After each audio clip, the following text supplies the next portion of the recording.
Alhamdulillah wa salatu wa salamu ala rasulillah amma ba'd. Assalamu alaikum wa rahmatullahi wa barakatuhu. Brothers and sisters, I want to tell you a story of a brother who approached me in the masjid. He came to me looking a bit stressed and he said, "Brother, I want to speak to you." So I said, "No worries, akhi, listen, I just got to sort out a few things. Wait for me here. I'm going to come back round and I'll have a conversation with you, inshallah." So I went and I done what I had to do, and I got caught up because when you're in the masjid and there's people there, they're pulling you left, right, center. And the brother ended up waiting a long time. And I was worried that he might have left. But I came back round and he was still there. So I said, "Listen, bro, let's talk." And no, he didn't look like a brother who was practicing. And yes, he did look like a brother who was on some madness. He did look like a brother who was, struggling with his deen and spirituality. So I had a heart-to-heart with him. And he started to open up to me. He told me about his life, how hard it's been, the struggles that he went through, and the stuff that he got caught up in. He told me he started selling drugs from a young age to make ends meet. Many brothers told me similar stories in the masjid, similar situations. But this particular brother stood out to me. His story touched me, I don't know why. I just felt the genuineness in him, that he wanted to change and leave all this behind. So I said to him, "Listen, bro, we've got an Umrah trip coming up. We're going to take you, inshallah ta'ala." He said to me, "Bro, I've only got haram money. Can I go Umrah with drug money?" I said to him, "Bro, listen, don't worry about money. We're going to arrange that for you, inshallah." This guy's emotional now. He's thinking, what? People don't do things like this for people like me. When you're on the streets, every man's out for himself. Your own best friend will backstab you. And now you're telling me you're going to facilitate a trip for me? I told him, "Brother, listen, don't worry, we're going to sort it out for you, inshallah." I made a GoFundMe link. Rather, someone from my team made a GoFundMe link. We put it out there and we said, "Brothers and sisters, listen, we're trying to take our brother to Umrah and he really needs it." You guys started to donate until we reached the full target, alhamdulillah, for his ticket. And we took him. When he came on the trip, he started to experience things he never experienced before. He used to have a hard heart, couldn't cry out of the remembrance, fear of Allah.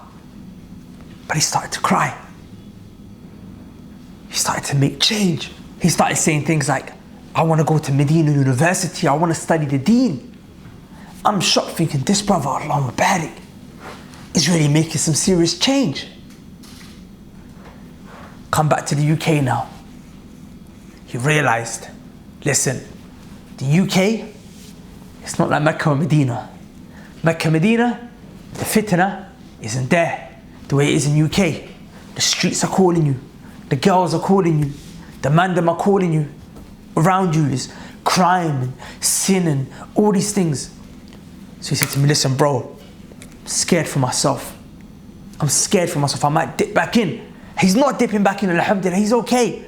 Because his iman just got strong with the permission of Allah. And he just started doing certain things that he was never doing in terms of religion. But now he's seeing that, you know what? If I stay in this concrete jungle for too long, I'm going to get caught back into that same cycle.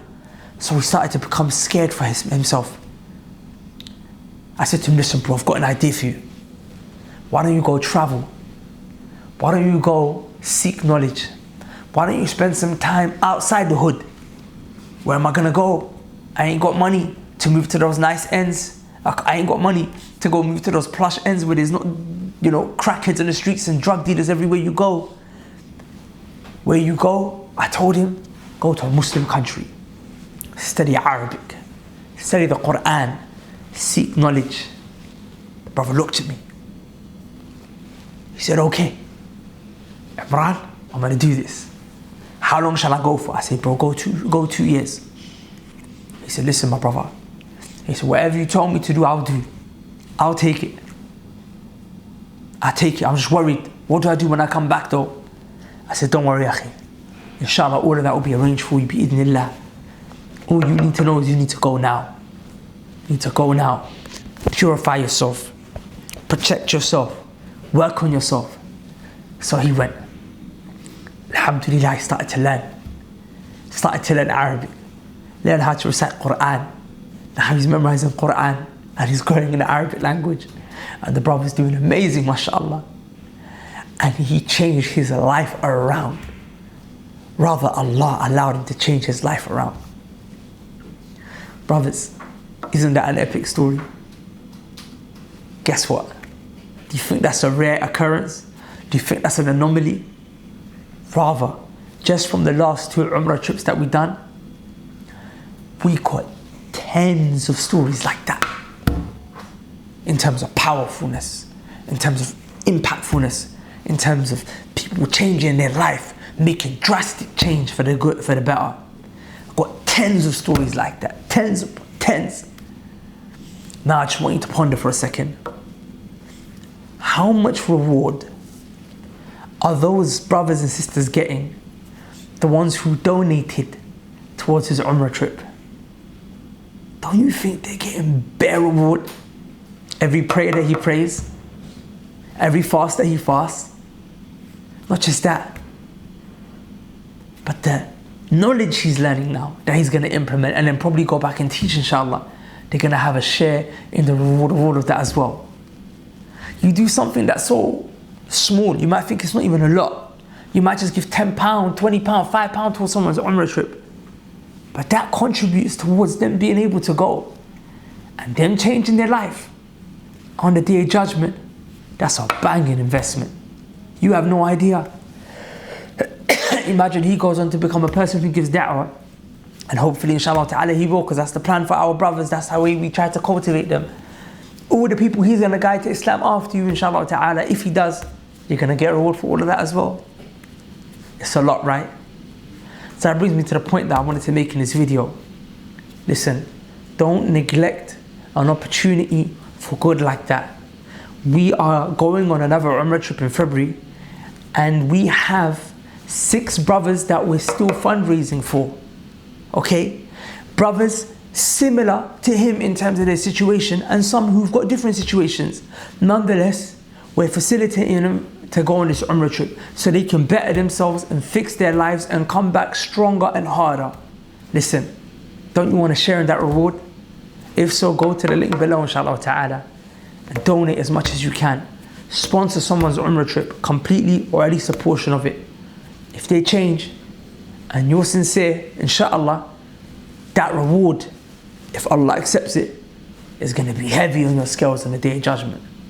So spread the word like mad, share the links like mad, inshallah ta'ala, so others can donate and you donate as well.